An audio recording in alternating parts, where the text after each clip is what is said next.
Hi friends, இன்னைக்கு நம்ம மூலிகை கஷாயம் எப்படி செய்யறதுன்னு சொல்லி பார்க்க போறோம். அது வந்து நம்ம வீட்டில் இருக்க ஹெர்ப்ஸ் வச்சே ஈஸியாக பண்ணிடலாம். அதுக்கு தேவையான பொருட்கள் என்னென்னு சொல்லி பார்க்கலாம். சொல்லுங்கக்கா. தூதுவளை ஒரு 4-5 எடுத்துக்கணும்.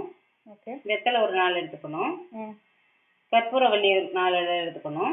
சரி. துளசி, கருந்துளசியாக இருந்தாலும் சரி, ராமர் துளசியாக இருந்தாலும் சரி, ஏதோ நமக்கு கையில் கிடைக்கிறது நம்ம எடுத்துக்கணும். இலை எடுத்துட்டு ஸ்டவ் பற்ற வச்சுட்டு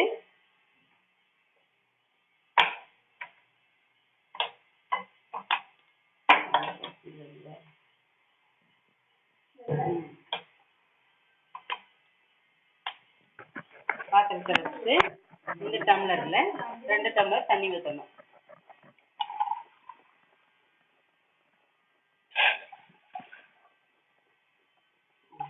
டம்ளர் தண்ணி விட்டு அது கொதிக்கட்டும். அதுக்குள்ளே நம்ம என்ன பண்ணணும், இந்த பொருளெல்லாம் எடுத்து இதெல்லாம் இடிக்கணும். இதெல்லாம் க்ளீன் பண்ணி வச்சுட்டு இதெல்லாம் போட்டு இடிக்கணும்.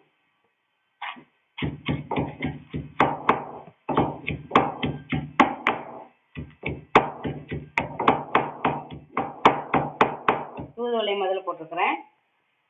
அப்புறம் 4 கற்பூரவள்ளி இலை போட்டுக்கிறேன், வெத்தலை போட்டுக்கிறேன். 1க்கு 2 இடிச்சா போதுமாக்கா? 1க்கு 2 இடிச்சா போதும். சாணி இறங்க 1க்கு 2 தான் இடிக்கணும். அப்புறம் கற்பூரவள்ளி போடுறேன்.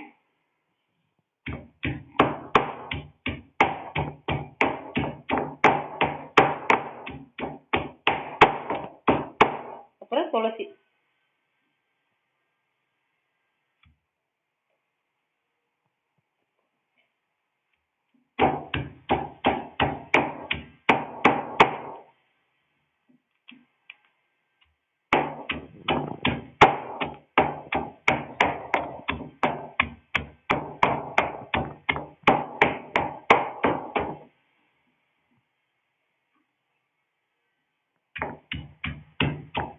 ஒன்றுக்கு 2 இடிச்சாச்சு.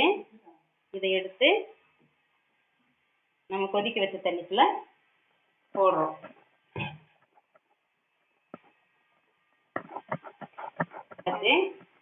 மிளகு 2 ஸ்பூன் எடுத்து போட்டுக்கணும். அப்புறம் மஞ்சள் 1 ஸ்பூன் போட்டுக்கணும். கலக்கி விட்டுட்டு தேவைக்கேற்ப உப்பு போட்டுக்கணும்.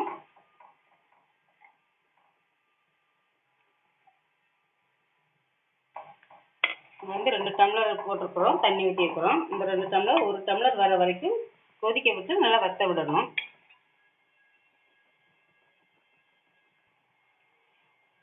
மூடி வச்சுட்டு எடுத்து சாப்பிட்டு குடித்தோம்னா டேஸ்டாகவும் இருக்கும். சளி, இருமல், காய்ச்சலுக்கெல்லாம் பெஸ்ட்டான மருந்து. இந்த கஷாயம் வந்து மழை காலத்துலையும் பனி காலத்துலையும் வச்சு குடித்தோம்னாலும் நல்லா இருக்கும். அது இல்லாமல் உடம்பு சரியில்லை, காய்ச்சல் வந்தாலும் இதை குடித்தோம்னா குரல் கண்ட்ரோல் கொண்டுட்டு வரும். நம்ம உடனே ஆஸ்பத்திரி போகணுங்கிற அவசியம் இல்லை. இந்த மாதிரி பொருளெல்லாம் வறுத்து வச்சு கஷாயம் போட்டு குடித்தோம்னா ஓரளவு கண்ட்ரோலாக இருக்கும். நல்லாவும் இருக்கும், உடம்புக்கு ஆரோக்கியமாகவும் இருக்கும். பெஸ்ட்டான மருந்து. கரெக்டாக வருது, இன்னும் கொஞ்சம் வச்சோம்னாச்சும் நல்லா இருக்கும். சுண்டிருச்சு, ஸ்டவ் ஆஃப் பண்ணியாச்சு. சரி, எடுத்து வடிகட்டுவோம்.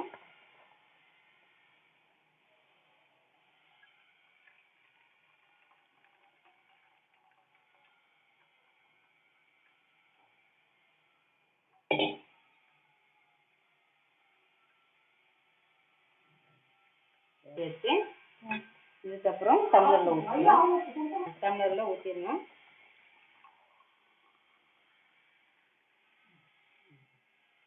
டம்ளர் வச்சு இது கொஞ்சம் ஆற வச்சு லைட்டாக குடித்தாலும் நல்லாயிருக்கும். மாதிரியும் இருக்கும், டேஸ்ட்டாகவும் இருக்கும், பார்க்கறதுக்கு கலர்ஃபுல்லாகவும் இருக்கும். எங்கள் சேனலுக்கு லைக் பண்ணுங்கள், ஷேர் பண்ணுங்கள், சப்ஸ்கிரைப் பண்ணுங்கள்.